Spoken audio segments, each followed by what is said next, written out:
السلام علیکم ورحمۃ اللہ وبرکاتہ۔ با ادب با نصیب، بے ادب بے نصیب۔ ایک مرتبہ کا ذکر ہے کہ حضرت بہلول دانا رحمۃ اللہ علیہ اپنے باغ کے اندر تشریف فرما تھے اور ان کے سامنے سے ایک تاجر کا گزر ہوا۔ ان تاجر نہایت ادب کے ساتھ جھک کر سلام کیا اور دو زانو ہو کر بہلول رحمۃ اللہ علیہ کے سامنے بیٹھ گئے اور پوچھنے لگے کہ بہلول دانا، مجھے کوئی ایسا کام بتلائیے جس سے مجھے نفع ہی نفع ہو۔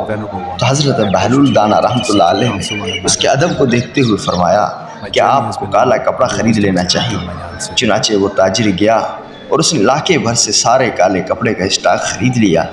کچھ وقت گزرا تھا کہ اس علاقے کے بادشاہ کا انتقال ہو گیا اور لوگوں کو سوگ کے لیے کالے کپڑے کی ضرورت پیش آئی۔ چنانچہ اس تاجر کے پاس گئے اور اس تاجر نے منہ مانگی قیمت اس کی طلب کی اور اس کے پاس اس کالے کپڑے کی وجہ سے بہت سارے پیسے جمع ہو گئے اور وہ مالدار ہو گیا۔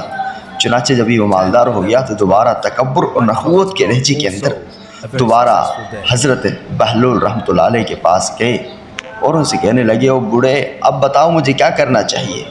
جب اس نے اس تکبر کے لہجے کے اندر پوچھا تو حضرت بہلول رحمۃ اللہ علیہ نے فرمایا، اب آپ کو گڑ خرید لینا چاہیے۔ چنانچہ وہ اسی شوق کے اندر دوبارہ دوڑتے ہوئے گئے اور سارے علاقے کے گڑ کو خرید لیا۔ چنانچہ موسم خراب ہو گیا، مارکیٹ کریش کر گئی اور گڑ کی مارکیٹ بالکل کمزور ہوتے ہوئے اس حالت میں پہنچ گئی کہ لوگوں نے گڑ کو خریدنا چھوڑ دیا۔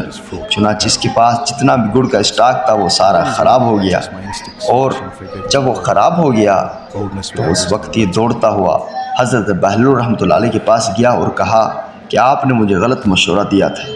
حضرت بہلول رحمۃ اللہ علیہ نے فرمایا، آپ کا نقصان میں نے نہیں کرایا، آپ کا نقصان آپ کی بے ادبی نے کرایا ہے۔ جب آپ نے نہایت عزت اور ادب کے ساتھ پوچھا تھا تو میں نے آپ کو اس چیز کا مشورہ دیا تھا جو آپ کے ادب کی وجہ سے میرے دل کے اندر ڈالی گئی تھی، اور جب آپ نے تکبر بھرے لہجے کے اندر مجھ سے پوچھا تو میرے دل کے اندر وہی گڑ والی بات ڈالی گئی جو آپ کی بے ادبی اور تکبر کی وجہ سے تھی۔ تو اس لیے با ادب با نصیب، بے ادب بے نصیب۔ ہمارے چینل کو مزید اسلامی معلومات کے لیے سبسکرائب کیجیے۔